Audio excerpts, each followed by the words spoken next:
This topic is one that we have been wanting to talk about for a really long time. And it is the truth about what happens in private schools. And so if you have ever asked yourself, if only I can afford private school, my life would be so much easier for my children, they would have a better education. You may want to rethink Absolutely. that.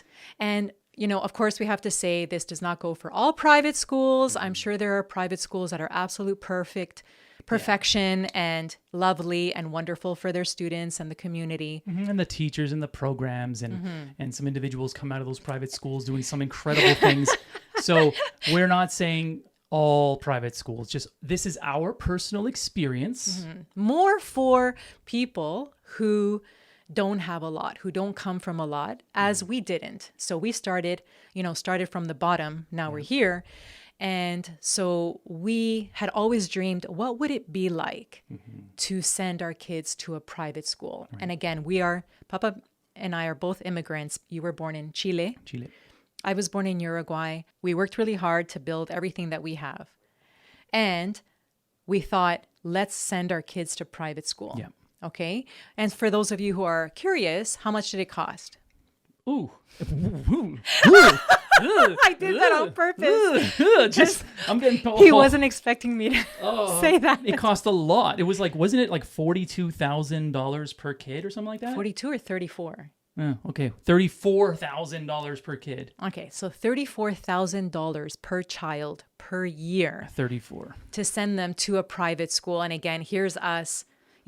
Two immigrants, we thought, and we very much see our children as an investment. We invest in our children, in their music, in their creativity, in their education. Yeah. We want the kids to have the best experience in the world forever and ever. They're our future. Yeah. Right?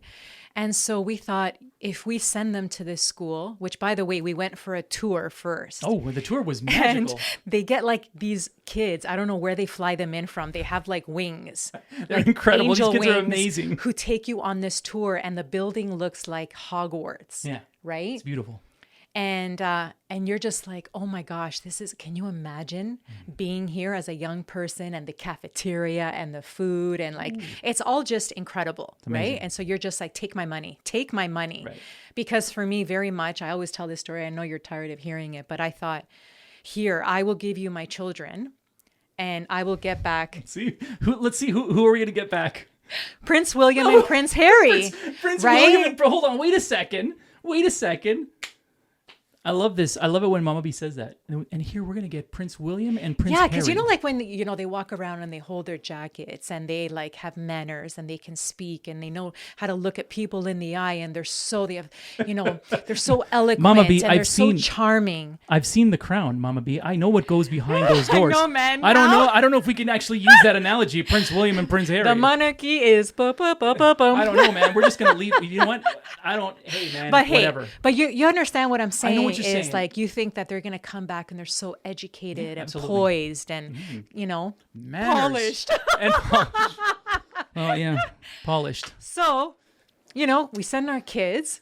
Yeah. And lo and behold, not only were they miserable, okay? Absolutely miserable, So our son did a full year and it was like, our daughter was in there for 2 months and she was like, this place is not for me.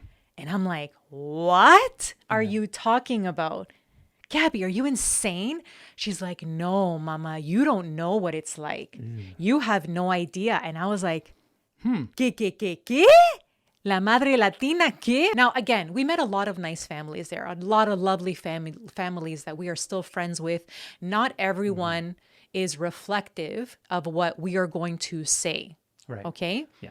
And this is all the truth, by the way. This all happened. These are all our experiences. Like I said at the beginning, personal experiences of ours. Yeah. And so what ended up happening was our son got the attention of boys who behavior issues, I want to call it something else, but I'm going to try to be very proper. I would just say they lacked parenting and respect. Right. Right. Because one thing that we realized with these private schools, like, so imagine, so my idea was that this is like the upper echelon of society, absolutely. right? Where these people have like all the money in the world. They're very educated. They're very classy. They're very polite. Again, this whole idea of what polished is, right? But what we found instead, contraire to what one would think, Right. is that a lot of these kids come from a legacy of money, Right. okay? Which aligns with this whole idea of nepotism, where they don't know what it's like not to have money. They don't know what it's like to sacrifice, to, you know, to have humility, to be humble, to be nice, to be kind. Like there's this air of entitlement. Right. Yeah, there is. But they can have all the money in the world, but what did they not have? Fame. They didn't have fame. They weren't famous, Right. which made my son an easy target. Right. Because in their eyes, you know, our son, who is a professional gamer, who's on YouTube, who's on Vine, very well known on the internet, to them that's fame. Because as you know, a lot of kids they grow up to aspire to be YouTubers and TikTokers. So to them, Mr. B is, you know, famous. And so what they proceeded to do was to film our son all day long on their phone. So imagine you're just trying to be normal, you know, which is hard enough for a kid when you don't even know who you are and you're trying to figure out who you are. And now you're in this setting where people are trying to nail you on something. Yeah. Right? Anything, whatever. Would you want to to be filmed all day long? Absolutely not. We don't do it. Right? Yeah. In this world of cancel culture where people are just waiting to nail you on something. Right. When we're all, at the end of the day, imperfect human beings, all trying to do the best we can. And so they were filming him, and it got to a point where he lost it. And suddenly now he's the bad guy. Right. Like he did something and he got upset and he lost his cool, which, you know. And so we said to him, why didn't you tell us a long time ago? Right. What had happened? But he thought he could take care of it on his own. And then they took it upon themselves to threaten our son, saying that they were going to hurt him during gym class. Yeah. Oh, yeah. And then these same boys threatened that they were going to, I don't know if I can say this word, You can say R. RAPE, Right. I think you can do that. I do that? I think so. I think YouTube will allow Right? that. I'm sure. that they were going to do that to our daughter, who at the time was in grade 9, which is what, 13, 14 years Yeah, old. she's young. Okay. Yeah. That's when I kind of lost my cool. I lost my cool. Actually, no, I think I was justified 100%. I called the police. Imagine calling the police on an institution that you're paying $34,000 a year for. Crazy. Because now they're making my son's life miserable. They're threatening bodily harm on my son, and they're threatening to RAPE my daughter. Right. What do you do in a place where you're supposed to say, here you go? And bring they them have back? this philosophy, you know, we very much want children to be independent. And so parents, you know, try to let your kids handle things. Yeah, create a safe environment for my kids and I'll do that. But it's like a freaking war zone in your school. What's going on there? Yeah, which is crazy. And so what happened was our daughter went to speak to the school administration. And what was she told? I can't remember what she said, but I know they didn't do much. Mama B remembers everything. She's like an elephant.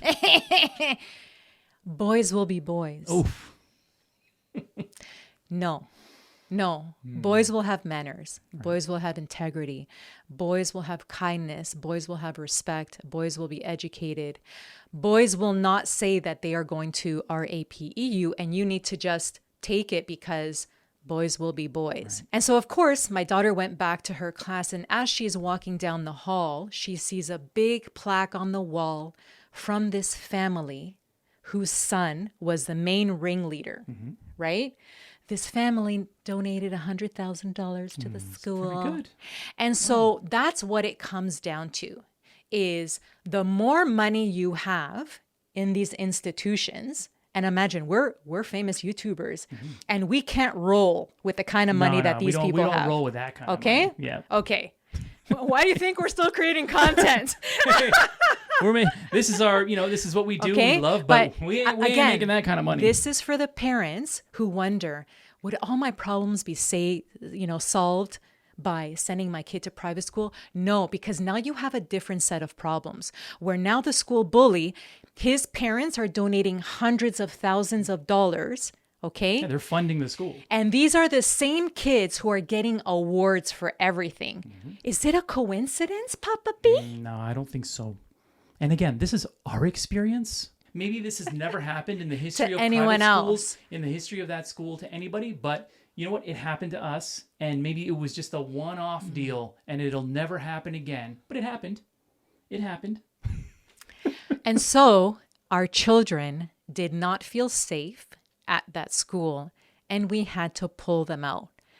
Not because we can't afford it, not because we didn't fully intend to have our children graduate from that school, because our two kids, it seemed, had more education, more manners, more empathy being taught to them in our home than in an institution that requires $34,000 a year. Per kid. Kind of makes you wonder about these societies that have generations and generations of wealth, what the value system is. Right. Because for us, yes, we've done very well. Thank you, God, for everything that we have and everything that we've accomplished.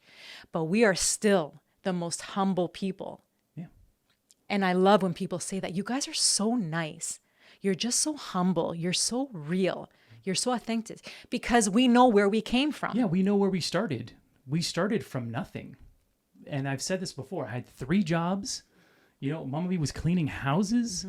When it was cold, we would open up the oven and turn up the heat. Because When we lived in were the basement freezing. apartment, the landlords upstairs would keep it very cold, and we were freezing. And so I would open up the door for the oven to keep the apartment warm because it was freezing down there. And when you lost your job, you were laid off, and we needed money fast. And we didn't want to go to our parents. We've never been one to ask for help and stuff. We wanted to do it all ourselves. And that's when, although I am university educated and I speak 4 languages, I'm like, what can I do to make money now? And I need fast cash and be ethical. And so I started cleaning houses. And I'm proud to say that I cleaned houses for 7 years because it was such a lucrative business. Because as soon as one person had me, they're like, I got to tell my friends about you. Imagine Mama B being in your house, cleaning your Oh yeah, house. we had a whole thing. I had this like magnetic sign on the side of the Yeah. van that had like Mrs. Clean, whatever the business was called. Yeah. And I had a waiting list. That's how busy I was. I had a waiting list of women who wanted me to clean their house because they had Absolutely. heard such amazing things. But that's where we came from. And Gabby loves when I tell her these stories of where we started. Like in the winters, I would wear the same coat over and over again. And it was so like torn up and used. And I had the option of buy myself a new coat or buy a new snowsuit for the kids. Right. And they always had number one. We always gave them more than us. But this is where we started from, and we never forgot that. And this is why we try to help as many people as we can. But for these other families, and again, this is not reflective of all the families in the private school. We're still friends with a lot of these families who are lovely and kind and just wonderful. Great people. But we found that the majority were not like that. And they very much judged you by how you were dressed. Like I remember going in for these parent thingamabobs, Conferences and or- people would just look at me up and down at what I'm wearing, what shoes am I wearing, what bag am I wearing. Oh, get over yourself. Get over yourself. Yeah, because what you're wearing or The car you the drive. car you drive doesn't matter. It's all about status. Right. And so, but when our kids said, I don't feel safe here. And we tried to, we're like, what are you talking about, guys? Like, Guys, we can figure this out. I mean, this we're- is the ultimate. Like, Right. and they're like, and Gabby was like, is it? Right. What's your definition of the ultimate? Yeah, it was a wake up call, and we tried. We Yeah. spoke to the faculty. We were speaking to the headmaster. And that was another thing is that the headmaster tried to save face, right? Again, it's all about money. He tried to say your children didn't integrate into the school. Do you know who my kids are? What? What do you mean our kids didn't integrate in your school? I think Our- it's the other way around. Our children have traveled the world. They've been creating content online for 10 years. They are beloved by millions in the world. No, my dear, it wasn't that my children didn't integrate into your school. You didn't know how to protect my children. And as a result, they no longer feel safe to walk your halls and sit in your classrooms. And perhaps this is a moment for you to really reflect on what the values of your school are. But instead, you're willing to let my kids go so you can still get those hundreds of thousands of dollars on that plaque. Right. Is that a mic drop moment for you? I think it's a mic drop moment right there. It's a mic drop moment because I'm wondering, had we invested, 100,000 or 200,000 extra into the school, would we be sitting here talking about this?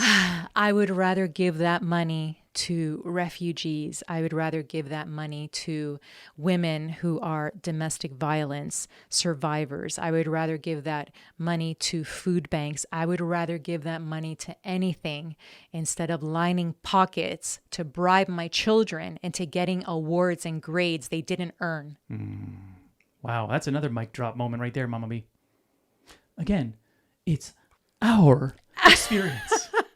This is not reflective of everybody in the school or the other parents. It's our experience, but that is a serious mic drop moment. And it's just something. I think the overall sort of takeaway of this video is, if you're ever thinking about, if you think that private school is so much better than public school or any other type of education, it's not.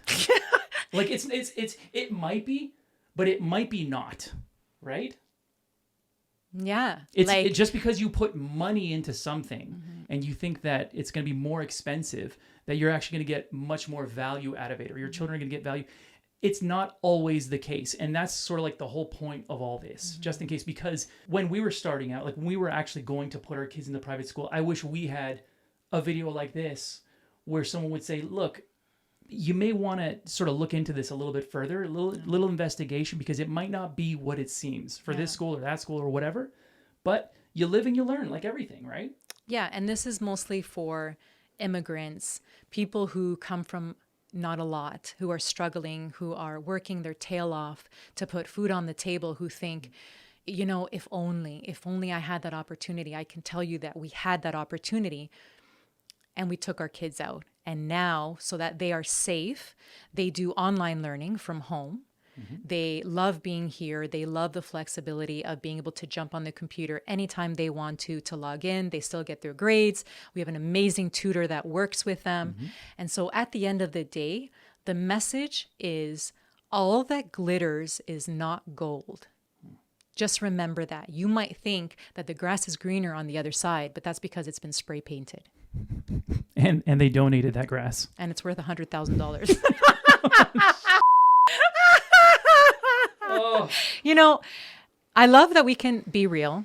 Yeah. I love that we clearly have fun. Like, I have never been so excited to film these videos. I'm so elated with joy to just share our knowledge and our experiences and our wisdom and our successes and our learnings. Exactly. You never lose, you learn. I like that. You never lose, you learn. And that's what life is about. It's about lessons and learning.